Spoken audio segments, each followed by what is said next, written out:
Salut à toutes et à tous, c'est Paul sur le Grand Méchant Loup et je suis très heureux de vous retrouver aujourd'hui pour l'avant-match de ce qui est peut-être notre plus gros défi de la saison, le match contre la meilleure équipe du moment selon moi, Loup UBB qui aura lieu au stade de Gerland à 16h35 samedi. Avant toute chose, n'hésitez pas à vous abonner, à liker la vidéo et à commenter. Vous connaissez un peu la chanson sur YouTube, ça nous aide beaucoup les créateurs de contenu pour notre algorithme et pour notre référencement de la vidéo. Je vous dérange pas plus avec ça. Donc pour reprendre la dynamique du club du Loup, et ben ça va très bien en ce moment. J'ai pas peur de dire qu'on est sur la meilleure période de la saison. Voilà, 4 matchs de suite sans défaite. La dernière c'était contre le Racing où on avait perdu d'1 point. En top 14, c'est incroyable depuis le début de l'année 2026. Il y a de la fraîcheur en plus parce que nos joueurs n'ont pas été beaucoup appelés en sélection. C'est un petit peu dommage pour eux, mais nous, ça nous arrange bien. Et les joueurs qui ont été appelés soit sont revenus comme Guillard, soit ne manquent pas trop, ou en tout cas manquent de manière un peu moindre, on va dire.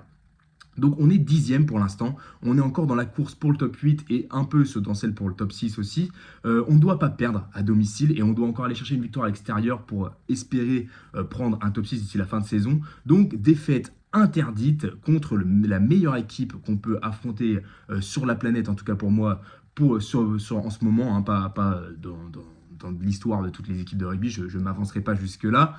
Mais voilà, donc côté UBB, je pense qu'on peut dire que vu la composition qu'on va voir après, ils nous ont respectés. Je pense qu'on a tous vu leur match contre Toulouse. J'ai essayé de chercher un peu des points faibles, mais franchement, c'est une équipe qui est très complète, qui a bien récupéré ses internationaux. Là, en plus, ils les ont quasiment tous. Donc voilà, presque sans défaut, honnêtement, contre Toulouse, c'était assez incroyable.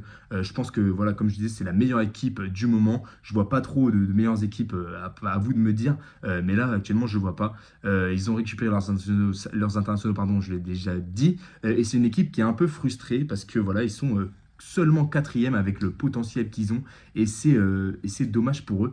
Voilà, mais ils peuvent récupérer leur 2e place qualificative directement pour les demi-finales s'ils gagnent contre nous. Donc c'est pour ça qu'ils sont venus avec une réelle armada.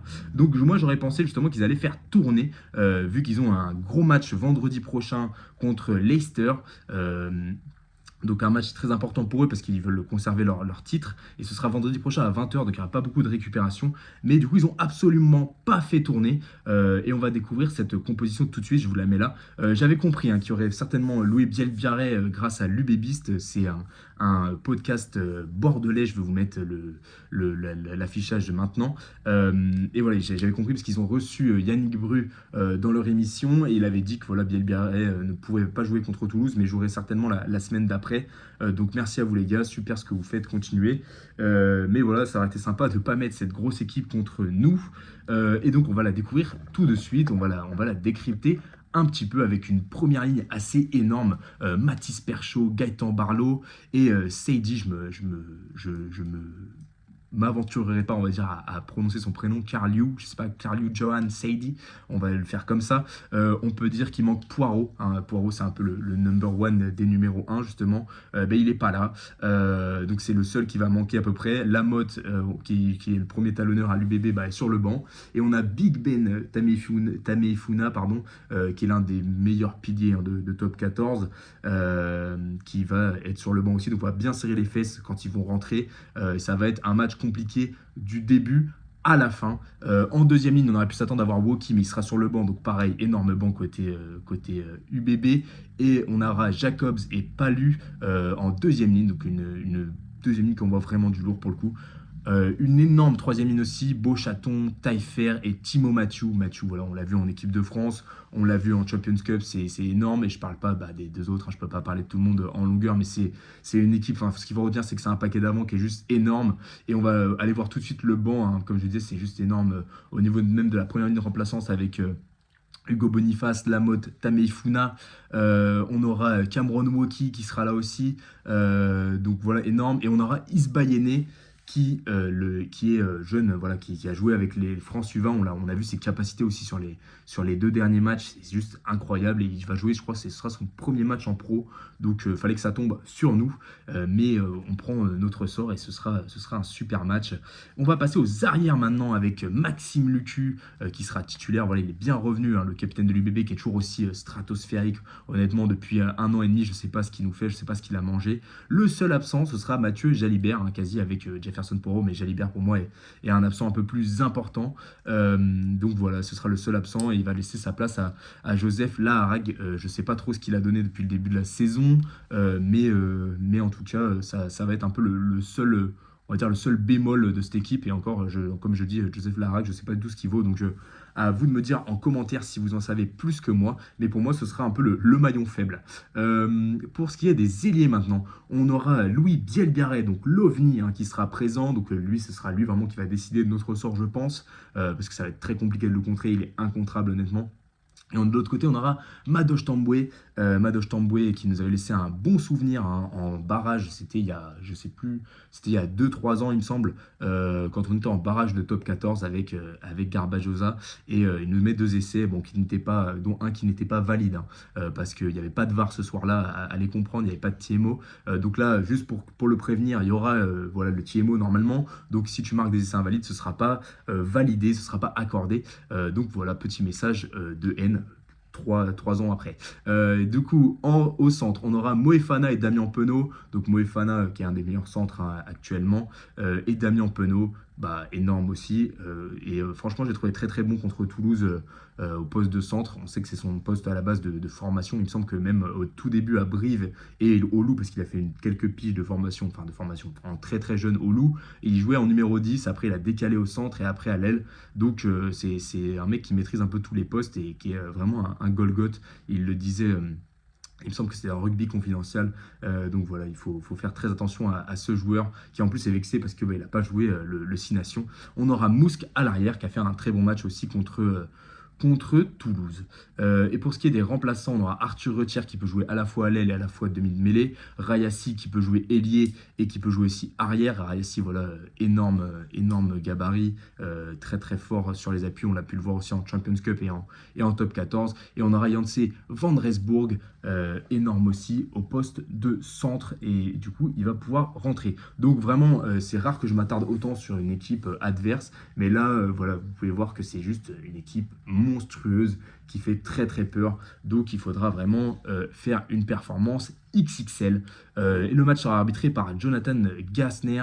Je ne connais pas du tout cet arbitre. Je pense qu'il nous a potentiellement déjà arbitré, je sais pas trop, mais en même temps c'est pas plus mal. On a aussi 2 inconnus sur les touches, mais comme je le disais, c'est pas plus mal, parce que sur des matchs à enjeu, voilà, on attend toujours des gros arbitres parce qu'on sait que c'est très important. Donc là il faudra qu'ils fassent une très bonne performance. Mais contre Toulon, j'avais dit qu'on avait 3 craquitos sur le terrain. Finalement ils nous ont fait une belle merde et on a fait match nul. Donc à eux d'être bons. Maintenant, je suis pas déçu de ne pas avoir un gros arbitre, même bien au contraire, j'ai envie de dire. On va passer tout de suite à notre composition avec le retour de Méliande et de Massy qui font du bien. Et il y aura aussi une grosse première ligne sur le banc, on verra, pour rivaliser avec la grosse première ligne du banc de l'UBB. Et on a Mathiron aussi qui a été récompensé, donc c'est très positif. On commence tout de suite. Jérôme Ray au poste de talonneur, non pas du tout, au poste de pilier, pardon. Guillaume Marchand au poste de talonneur cette fois.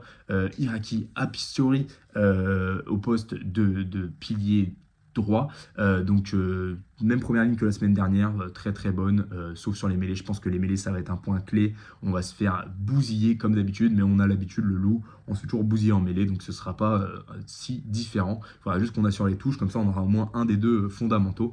La deuxième ligne, c'est la meilleure deuxième ligne qu'on puisse aligner depuis le début de saison, avec Théo William et Michael Guillard. La troisième ligne, c'est la même que la semaine dernière, une troisième ligne de luxe, hein, Dylan Cretin, Arnaud Bottas, Samuel Simons, donc très content, Sam Simons, encore capitaine. Il a été MVP Rugby Rama la semaine dernière, donc il est sur de très bonnes performances. La charnière Cassan Méliande, du coup, que je disais, le retour de Méliande, on voit que Karim Ghezal a pris des enseignements du match de la semaine dernière. Nos ailiers, ce sera Vai Nicolo et Mathiron qui auront pour tâche, bon, ce ne sera pas les seuls, hein, mais ils auront pour tâche de maîtriser les deux craquitos d'en face. Donc Mathiron, c'est pas un cadeau, mais en même temps, il le mérite au vu de ses dernières performances.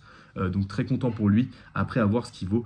Théo Millet et Josefo Massi au centre, c'est du très classique. C'est la meilleure paire de centres qu'on puisse aligner.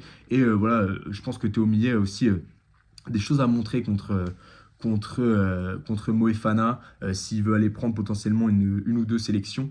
Et potentiellement pour cet été, je ne suis pas sûr que Théo Millet ait les cannes pour remplacer Moefana en équipe de France, mais il y a peut-être moyen de jouer quelque chose et ça va se jouer sur ce genre de match. À l'arrière, on aura Guimbalord, du très logique, ça fait quelques performances aussi qu'il enchaîne, donc ça fait très plaisir. Comme je le disais sur le banc, une énorme première ligne avec Kamisha au poste de talonneur, Mukoro et Gomessa au poste de pilier, Yann Serrou qui sera là, Marvin Okuya, voilà, c'est du très jeune aussi. On aura Gonzalez, du encore plus jeune, Léo Berde, pardon, qui pourra rentrer, et un dernier avant, Bekash Vangiradze, qui est de retour de blessure. Avant sa blessure, il était juste stratosphérique, donc vraiment, on compte sur lui.